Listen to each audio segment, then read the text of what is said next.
My friends, I saw this from Ben Shapiro at the Daily Wire today, and I thought I got to talk about it. Let's get right to it. Quote, on Monday, the Wall Street Journal reported on a development students of American governance have known about for years, but politicians have studiously avoided doing anything about.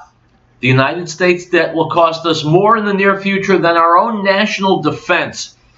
Thanks to the weakness of the global economy in the aftermath of the 2007-2008 financial crisis, tremendous appetite for American debt shielded us from the fallout from our $20 trillion debt. But that should soon be ending.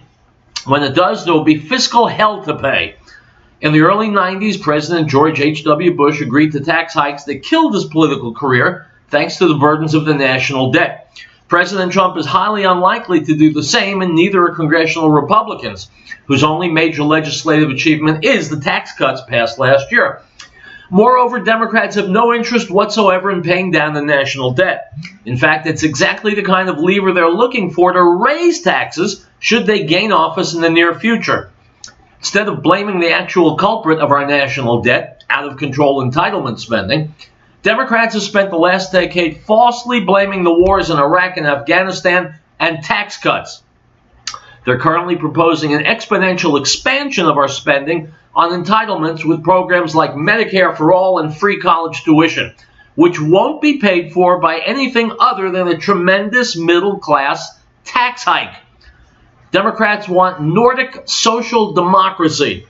They're going to have to push Nordic tax rates in order to achieve it.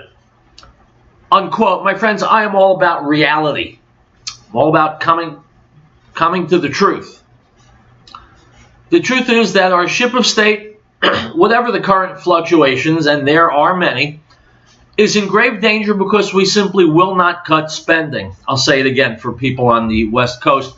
We as a country simply refuse to cut spending, and sooner or later it's going to hang us. So my question isn't just for the politicians who are afraid of stepping on the third rail. My question is for the American people. Will you go along with cuts on spending? I mean cuts on spending on programs that affect you, that you benefit from. Will you be willing to give up some of what you've been getting in order for the national well-being to be enhanced? Are you willing to feel pain in order to make America heal? Because if you're not, we won't heal. And all the politicians and all the policies and all the elections we have won't prevent us from sinking under an ocean of debt, which we have created by voting for tax and spend liberals. It's Real Truth. I'm Howard Riell. We'll be right back.